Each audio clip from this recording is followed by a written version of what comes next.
Today, we're exploring a topic that might surprise you: salt. Yes, you heard me right. We're talking about the remarkable healing abilities of unrefined salt, as discussed in Dr. David Brownstein's book, Salt Your Way to Health, 2nd edition.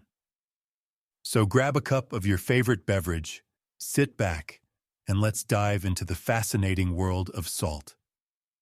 Did you know that salt is as essential to life as oxygen and water? It's true. Every living thing on this planet relies on salt to survive. In ancient times, salt was so valuable that it was traded as currency. The ancient Hebrews, Chinese, Greeks, and Romans all recognized its importance. In fact, the earliest known writing about salt dates back over 5,000 years to China, and the ancient Egyptians even recorded pictures of salt production nearly 3,500 years ago. Salt has been a part of human history for millennia. It was used as currency, taxed by emperors, and even used to pay soldiers. Hence, the word salary comes from the Latin salarium argentum, meaning salt money. Wars were fought over salt, and it was a key player in revolutions and governmental policies. Salt was also deeply intertwined with religion.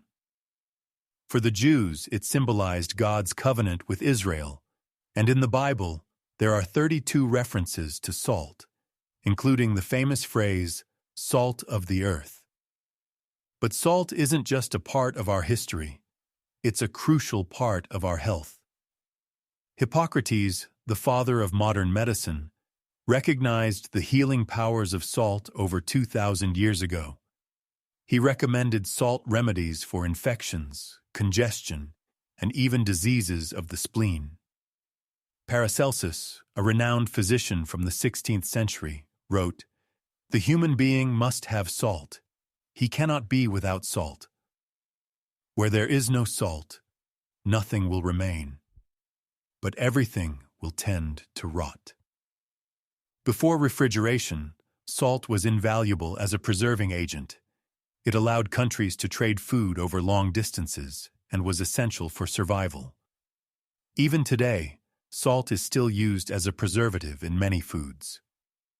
In medicine, it's used in intravenous solutions, and in the emergency room, normal saline is a vital treatment.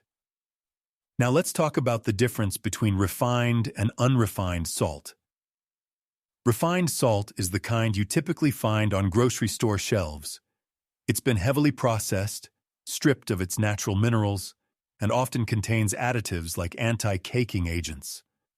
On the other hand, unrefined salt, like Celtic sea salt, is harvested in a way that preserves its natural minerals and elements. It contains over 80 minerals and elements, all of which are beneficial for our bodies. So why is salt refined?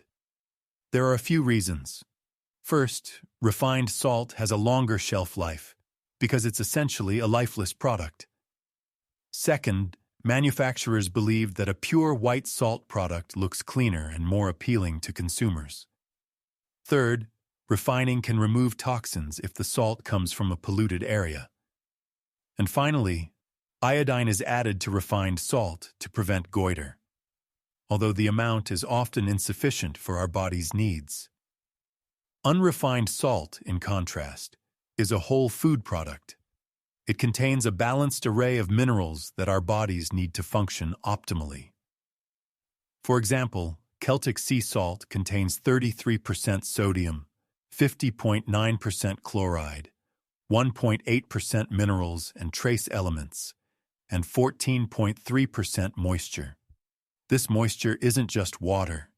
It contains beneficial nutrients like magnesium and potassium, which are crucial for maintaining a healthy immune system and a balanced pH in the body.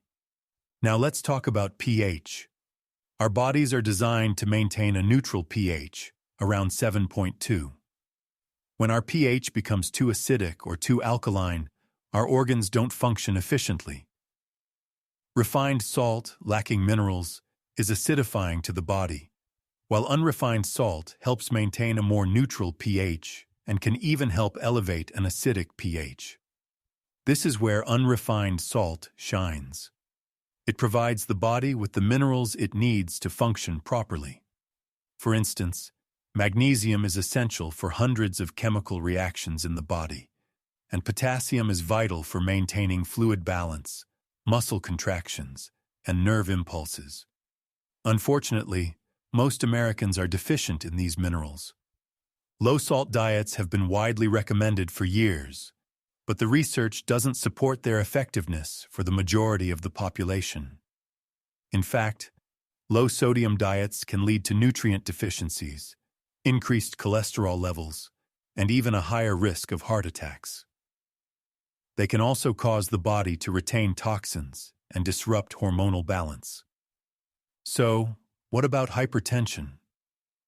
While some studies suggest that reducing salt intake can lower blood pressure in certain individuals, the overall impact is modest at best. My experience has shown that unrefined salt, with its full complement of minerals, does not elevate blood pressure and can actually help lower it in hypertensive patients. The key is to choose unrefined salt. It provides the body with the nutrients it needs to maintain optimal health. Whether you're dealing with adrenal exhaustion, thyroid issues, or simply want to improve your overall well-being, unrefined salt is a crucial component of a healthy diet. In conclusion, salt is not the enemy. It's an essential part of our diet that has been misunderstood for far too long. By choosing unrefined salt, you're giving your body the minerals it craves and setting yourself up for a healthier, more vibrant life. Thank you for tuning in to this episode of BrightLearn. I hope you found this information as fascinating as I do. If you have any questions or comments, feel free to reach out. And don't forget to subscribe and share this episode with anyone who might benefit from it. Until next time, stay curious and keep learning. This has been a BrightLearn video from BrightLearn.ai on the book Salt Your Way to Health 2nd Edition by Dr. David Brownstein. Visit BrightLearn.ai for more fascinating videos like this one, and visit naturalnews.com for full editorial coverage and breaking news on critical stories that keep you informed and aware of what's really going on.